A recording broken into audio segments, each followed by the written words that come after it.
Seniesa, what were your thoughts of the fight? Just general thoughts of the fight now. Going into the fight, I knew I was going to be up against a fighter who weighed more and was naturally bigger. She's a natural flyweight, so started off a little slow and then picked up my game plan by listening to my corner. And I been having a problem with my finger, so I think I might have fractured my finger early in the fight. So it kind of stopped me from throwing my right hand as often as I wanted to. Could you tell us about your decision to switch from orthodox to southpaw and back to orthodox, Seniesa? Yeah, that's just something that has always been part of my style since I was a kid, since I was 8 years old when I first started boxing. Switch hitting has just kind of been my thing. And which side do you consider yourself stronger at? I mean, definitely right-handed, but I find myself being able to land certain punches better in southpaw stance as well. At the end of the fight, she let out a yell as if she felt she had won the fight. I don't know if you saw her do that. What did you think going to the cards? I mean, did you think you decisively won? Did you think it was close? Yeah, going to the cards, I knew that I was ahead. I mean, one thing about my corner, they're definitely not going to lie to me. When I came back in the second round, they were like, "You lost that round," so I didn't do enough in that round. So yeah, I definitely trust my corner when they tell me that if I'm ahead or not. So I knew I was. I knew I clearly won. She was able to connect with left hooks early on. What adjustments did you and your corner make to not have you get hit so often with left hooks? Yeah, she is a boxer. She moves. The times that she does try to come forward, she kind of jumps in with those wide punches, like you said. Sorry. So I kind of had to make an adjustment by staying close to her in the inside and staying down. That way, her wild shots go over my head. So that's one of the adjustments that we made towards the middle and end of the fight. How difficult was it? How convinced are you? Convinced of what? The decision. Oh yeah, I mean, I thought I won the fight, definitely. Yeah. What worked best for you, Seniesa? What worked best for me was when I made the adjustment to stay close to her on the inside, because she wanted me to stay on the outside to have a bit of a distance so she can leap in with those wild long shots that she throws. So because I kind of couldn't really use my right hand the way I wanted to, I was kind of hesitant to go in, because our game plan that we're working on during training camp was to lead with the right hand or throw more overhand rights, throw more hooks to the body with the right hand.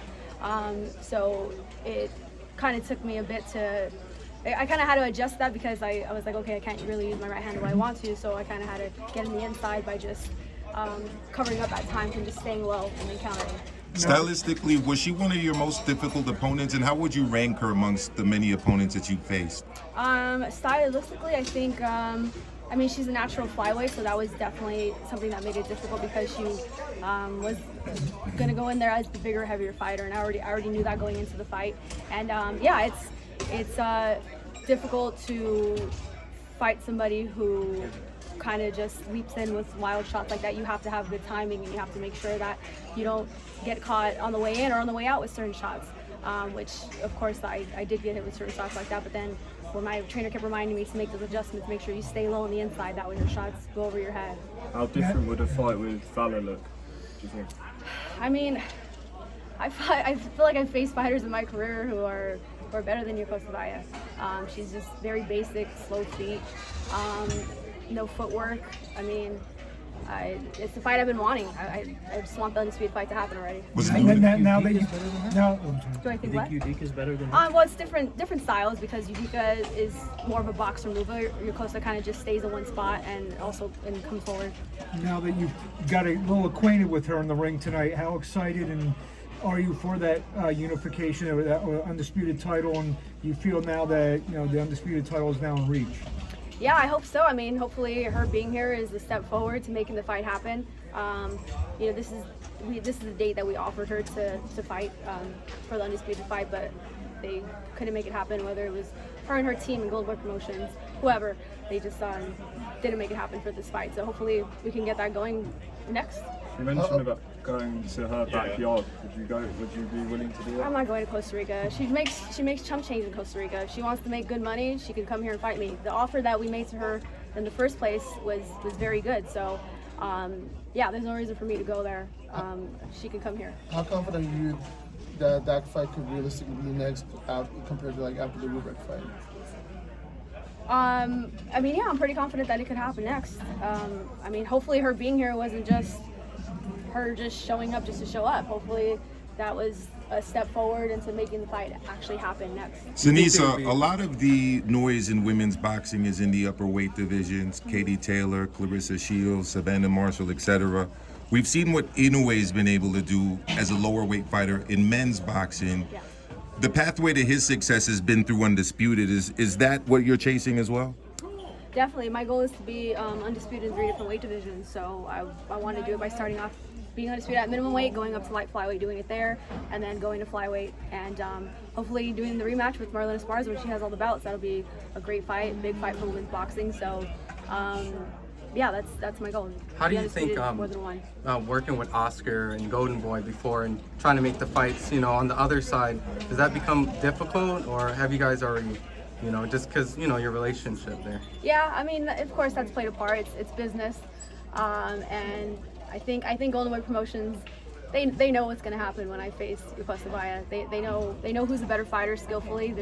There's levels to this, and I'm definitely on another level than Yokasta Valle. You think there's any type of bitterness because they did promote you, they build you up, they know what you, now it's like, why should we help you reach your goal if it's over here at Top Rank opposed to Golden Boy? Oh, of course, that's definitely a part of it, but I'm confident that Top Rank will work through that, the business part of it, and make it happen. Happy with Top Rank, and how does the experience compare to your experience with Golden Boy? Everything's been great with Top Rank. I'm just grateful that they believe in me and they're giving me this opportunity and platform to headline and to just go after all the fights that I want. What would you rate this performance? Would I rate this performance? I would rate it, I don't know, like a D-. I knew you were gonna be hard on yourself. I'm always hard on myself, but yeah, I mean, sometimes you got to fight through injuries, and I try to listen to my corner as much as possible, not without them knowing the pain that I was going through with my right hand. So. Did you know that Valle was gonna be here today, or was that a surprise? I did know that she was going to be here. Yes. So I mean, it's a good thing. Hopefully, it leads to the fight happening. Was the finger a camp injury that happened during the fight? Ah, man, it happened many fights ago, and it's kind of an injury that I deal with during training camp here and there, but it's not as bad as tonight. Yeah. How long are you willing to wait for the Valle fight to happen before you make a decision to move on to a different opportunity? I'll speak to Top Rank in a couple of weeks and see what they have planned as far as the next date for me, and hopefully Yokasta everything works out. Looks like it's going smoothly with accepting the offer, but if we can't make that happen, they know that I don't want to wait around for her. I want to move on, and I want to go to light flyweight and hopefully fight the winner of Kim Cabal and Jessica Plata, and just, I guess, move up, become unified champion there, and then hopefully when Yokasta's ready, I'll go back down and I'll fight her. I don't know, but. So do you think the injury for your hand, is it going to require surgery? Is it something you need to rest for a long time, or? It could just be a small fracture that just needs to be. It just needs some rest. I think so. Could delay your return to the ring a little bit because you might need more rest, or? I don't think so. I'll when I get back home, I'll get an X-ray on Monday and see. But I don't think it'll be anything that'll keep me out of the ring for long. Thank you, guys. Thank you, Evan. Thank you so much, guys. See you again. Thanks, guys.